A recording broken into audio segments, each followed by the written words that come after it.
टूट गई विकास की डोर, चलो फिर चले कांग्रेस की ओर।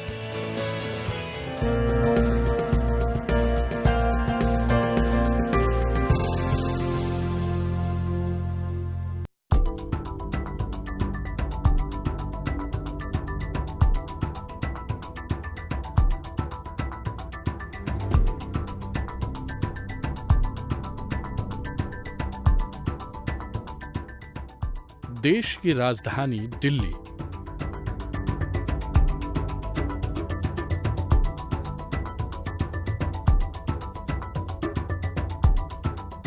और दिल्ली का मुस्तफाबाद विधानसभा क्षेत्र। मुस्तफाबाद विधानसभा का जिक्र हो और यहाँ के कर्मठ और जुझारू नेता भाई हसन अहमद की चर्चा न हो, ऐसा हो ही नहीं सकता है। ऐसा नहीं है कि हसन अहमद जी का नाम महज मुस्तफाबाद तक सीमित है। दिल्ली के राजनीतिक गलियारों और कांग्रेस पार्टी के भीतर भाई हसन अहमद जी का नाम जाना पहचाना है। इससे परे अगर बात करें इलाके के विकास की, तो भाई हसन अहमद जी ने दिल्ली की सबसे घनी आबादी वाले विधानसभा क्षेत्र का जिस तरह से विकास किया है, वो दिल्ली में मिसाल के तौर पर देखा जा रहा है।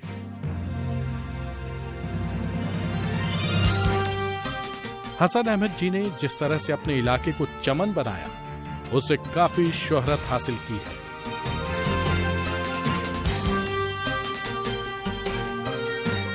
उसी का नतीजा है कि मुस्तफाबाद विधानसभा क्षेत्र के लोग अपने चहेते नेता को दिल से पसंद करते हैं, और पसंद करे भी क्यों ना। दरअसल हर किसी के दुख सुख में शरीक होने वाले, इलाके के विकास के लिए लोगों के कंधे से कंधा मिलाकर चलने वाले नेता हसन अहमद की जिंदगी का मकसद ही लोगों की सेवा करना है, और अपने मकसद में भाई हसन अहमद शिद्दत से जुटे हैं। फिर चाहे दिन हो या रात, धूप हो या छांव, वो निरंतर अपने कर्तव्य पथ पर अडिग आगे बढ़ रहे हैं। चाहे अमीर हो या गरीब, बड़ा हो या छोटा, सबके हरदिल अजीज हैं भाई हसन अहमद जी। मुस्तफाबाद विधानसभा क्षेत्र का चप्पा चप्पा इलाके की विकास गाथा खुद ब खुद बयां कर रही है। ये शानदार डिस्पेंसरी देन है हसन अहमद जी की।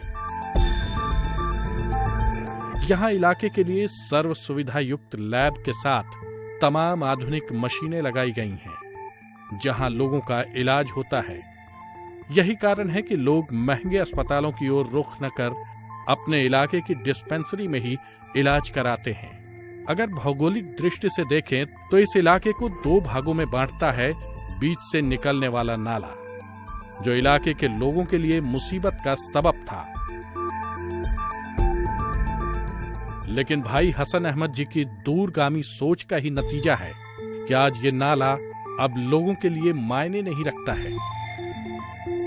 नहीं तो एक जमाना था जब इस नाले को पार करना इलाके के लोगों के लिए भारी मुश्किल भरा काम होता था। बारिश में तो यहाँ आना जाना दूभर हो जाता था।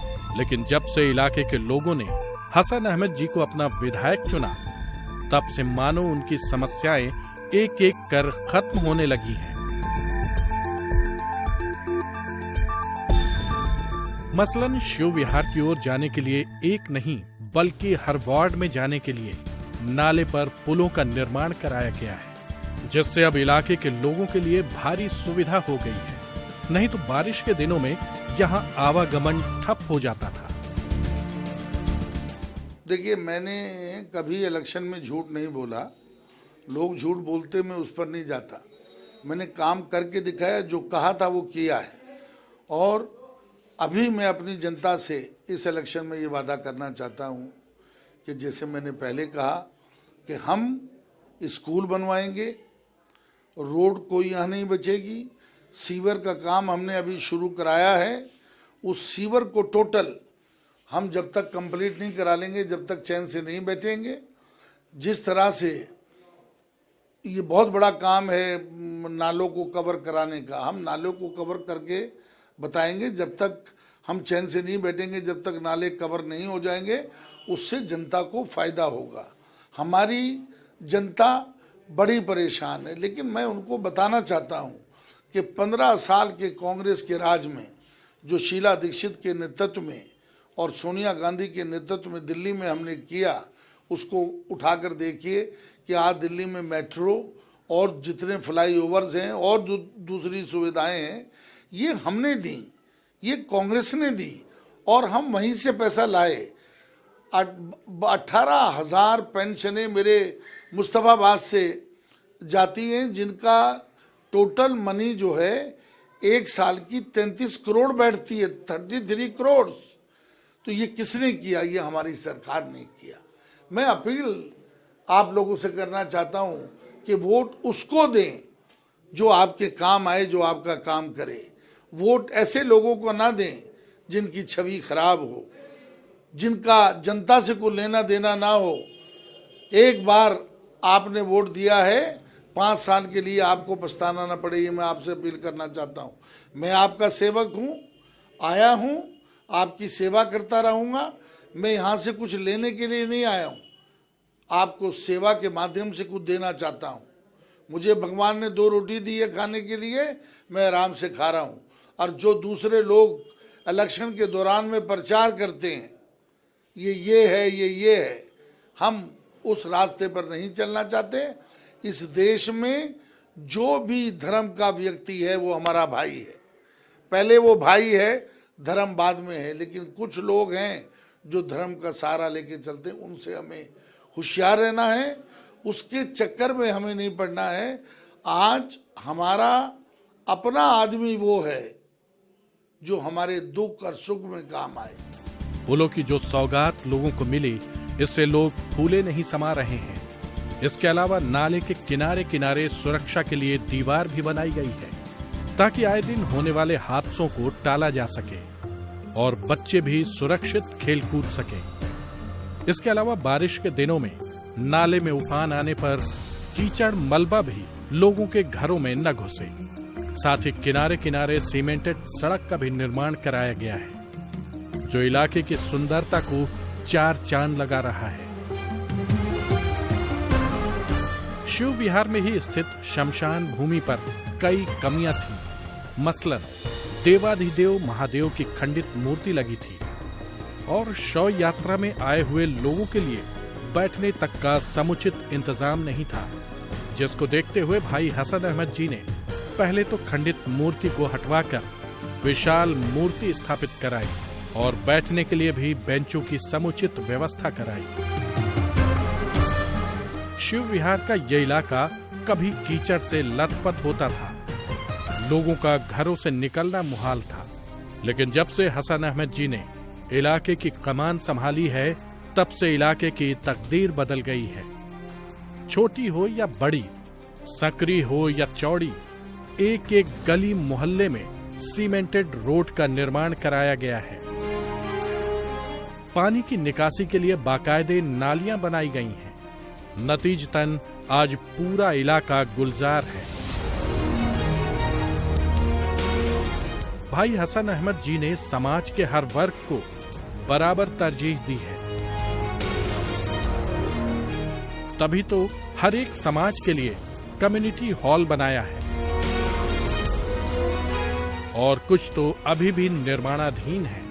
आपस में हिंदू भाईचारे का प्यार रहे, मोहब्बत रहे और आखिर के अंदर हमारे इलाके का जो प्रोग्रेस है, जो विकास है, वो विकास होना चाहिए चाहे जो मर्जी हो। और मैं लोगों से बोलता हूँ कि मेरी खून की एक एक बूंद मुस्तफाबाद विधानसभा क्षेत्र के लिए जो वहाँ विकास की चीज़ें कमी रह गई है, एक बूंद भी मेरी अगर बचेगी तो मैं अपनी सारी की सारी खून जो है यहाँ एकता के लिए और विकास के लिए दे दूंगा। इसमें कोई दो राय नहीं है। हम चोर नहीं है, हम कमीशन नहीं लेते किसी से, हम संजीदगी से काम करने में लगे हैं कि हमारी ड्यूटी भगवान ने यहीं लगाई है, खुदा ने यहाँ हमको भेजा है कि हसन अहमद तुम जाकर वहाँ खिदमत करो। तो जब एक खिदमत का मौका दिया है तो हम सिंसियरली करें, लेकिन जब पॉलिटिकल आदमी सेवा भावना की बात करता है तो ये सर्दी में लोग हंसी उड़ाते हैं। अरे भाई कौन सी बात कर रहे हो, नेतागण और सेवा ये तो कभी सोचना ही नहीं। इस तरह की भी बात लोग करते हैं, हमें उनकी तरफ भी देखना पड़ता है। आप जिसका काम नहीं करेंगे, जिसको नहीं बोला फ्रॉड आदमी है, ये काम क्या करेगा। लेकिन आज ज़रूरत है लोकतंत्र को बचाने के लिए कि लोकतंत्र सिस्टम में जिस आदमी, लोकतंत्र का मजाक नहीं होना चाहिए। हसन अहमद का सपना है कि उनके विधानसभा क्षेत्र का एक भी बच्चा शिक्षा से वंचित न रहे। इसके लिए उन्होंने जी जान से कोशिश भी की है। इलाके में स्कूलों का उन्नयन कराया, स्कूल में नई बिल्डिंग बनवाई ताकि ज्यादा से ज्यादा बच्चों का एडमिशन हो सके। मुस्तफाबाद विधानसभा में घनी आबादी होने के कारण एक तो पहले ही जमीन की किल्लत, ऊपर से सरकारी जमीनों पर लोगों का अवैध कब्जा इलाके के विकास को रोकने वाला है। हसन अहमद जी ने इसके लिए भी संघर्ष किया और सरकारी जमीन को खाली कराकर बारात घर बनवाया, जहां आज भी काम प्रगति पर है।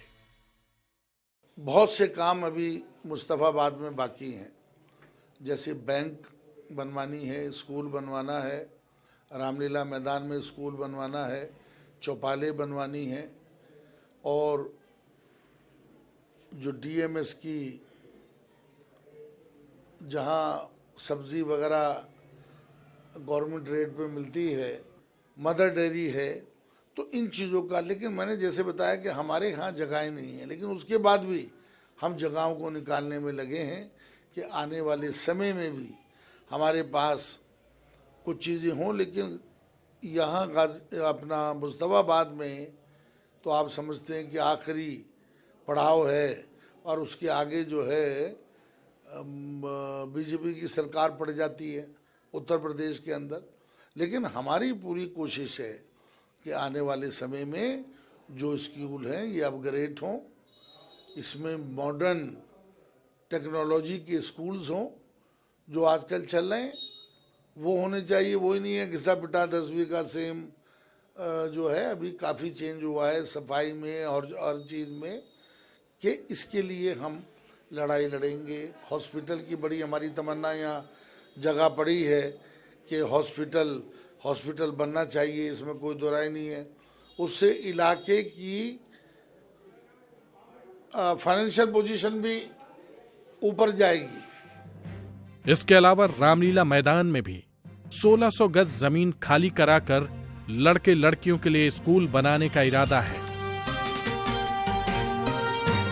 ताकि इलाके का एक भी बच्चा शिक्षा से वंचित न रहे और न ही उसे कोसों दूर भटकना पड़े। इसी का नतीजा है कि लोग अपने विधायक और विकास पुरुष हसन अहमद के विकास कार्यों को दिल से याद करते हैं और विकास कार्यों की तारीफ करते हैं। हर गली, हर मोहल्ले में विकास की गंगा बहाने वाले भाई हसन अहमद ने तो पीने के पानी के लिए भी दर्जनों जगह व्यवस्था कराई। यहाँ के लोग गवाह हैं। जब मैं देखता था तो हकीकत में मेरा दिल रोता था कि किस तरह से यहाँ लोग जी रहे हैं, चाहे वो हिंदू समाज से है, चाहे मुसलमान समाज से है, या किसी और समाज से। दोनों समाजों की, सारे समाजों की एक ही हालत थी कि पानी पीने के लिए नहीं पानी आ रहा तो गंदा आ रहा है। नालियाँ बराबर में नाले हैं, उसमें बराबर में कोई आप देखें कि दीवार नहीं है, पानी उसका बह रहा है, तो स्मेल आ रही है। और एक बार मैंने अपने एक लीडर को कहा, बड़े लीडर को, कि जब मैं यहाँ आया तो एक बार मुझे मच्छर ने काट लिया तो मुझे मलेरिया हो गया, बुखार हो गया।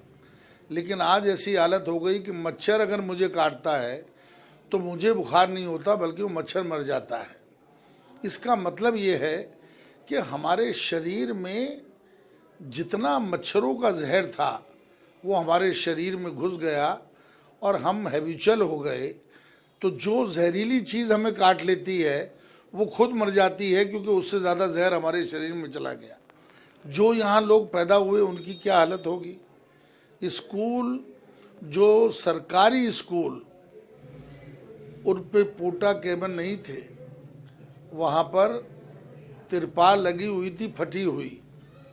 जिस स्कूल में 2000 स्टूडेंट पढ़ते हों, लड़कियाँ पढ़ती हों, वहाँ बैठने के लिए उनके डेस्क नहीं है, ऊपर पंखा नहीं है, और जो टेंट लगा हुआ वो टेंट फटा हुआ लगा हुआ है, पानी पीने के लिए नहीं है, टीचर्स के लिए और स्टूडेंट्स के लिए टॉयलेट नहीं है। एक जंगल से भी ज़्यादा बदतर। और मुझे लगता था कि मैं दिल्ली की राजधानी में नहीं, भारत में नहीं, शायद हिंदुस्तान से बहुत दूर जो बैकवर्ड कंट्रीज़ हैं उसके अंदर में हूँ। वो टाइम मैंने देखा, लेकिन मैंने उसको भी चैलेंज को एक्सेप्ट किया। जगह जगह सोलर एनर्जी से संचालित होने वाले पंप लगवाए, तो गलियों में भी सीवर लाइन की व्यवस्था कराई, लेकिन इससे भी उनका मन नहीं भरा। वो तो पूरे इलाके को चमन बनाना चाहते हैं। जी हां, उत्तरी पूर्वी दिल्ली के मुस्तफाबाद विधानसभा क्षेत्र के निवासियों का कम से कम यही कहना है। इलाके के लोग कांग्रेस नेता और अपने चहेते पूर्व विधायक जनाब हसन अहमद को सर आंखों पर बैठाने के लिए बेताब हैं। यहां की आवाम ने इलाके के विकास का जो ख्वाब देखा था, लोगों ने जिन उम्मीदों के सहारे कभी हसन अहमद जी को अपना नुमाइंदा चुना था, वो उस पर 16 आने खरे उतरे हैं। लोगों को भाई हसन अहमद ने कभी निराश नहीं किया। इसके अलावा विकास, जो आवाम के लिए महज ख्वाब बनकर रह गया था, उसे हकीकत में तब्दील किया भाई हसन अहमद जी ने।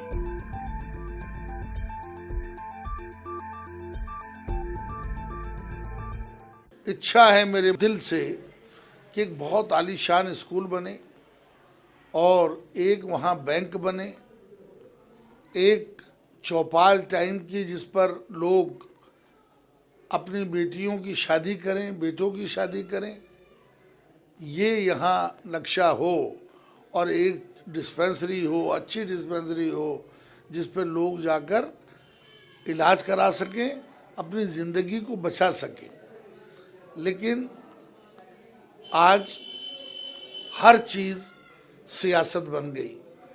मैंने डिस्पेंसरी बनवाई मंदिर की बराबर में, आप शिव विहार में देखिएगा कि एक बहुत अच्छी डिस्पेंसरी है, जिसमें काफ़ी लोगों को फ़ायदा हो रहा है, फ्री में वहाँ लोगों का इलाज होता है। दूसरा, मैंने चौपाल बनवाई अभी यहाँ फेज 6 शिव विहार के अंदर। एक चौपाल जो बारात घर है वो हम बनवा रहे हैं शिव विहार के अंदर ही, जिसका पैसा हमें मिल गया है, और जगह नो ऑब्जेक्शन हमको डीसी का लेना था, वो नहीं मिल पाया। लेकिन इंशाल्लाह अभी अगले साल में, जो आने वाला साल है इलेक्शन के बाद, वो पैसा हमको मिल जाएगा। जो सड़कें कभी गड्ढों में तब्दील हो चुकी थीं, वो आज चमन बन चुकी हैं। इलाके की चमचमाती सड़कें, बिजली कटौती से राहत और पानी की निर्बाध सप्लाई, ये ऐसे काम हैं जो किसी को भी अपनी ओर आकर्षित कर सकते हैं। इसी का नतीजा है कि अवाम ने पहले 2008 में इन्हें चुना, और फिर दोबारा 2013 में भी मौका दिया। हालांकि 2013 में हसन अहमद जी को जनता की सेवा का ज्यादा मौका नहीं मिला, फिर भी जितना वक्त मिला वो जी जान से लोगों की सेवा में लग गए।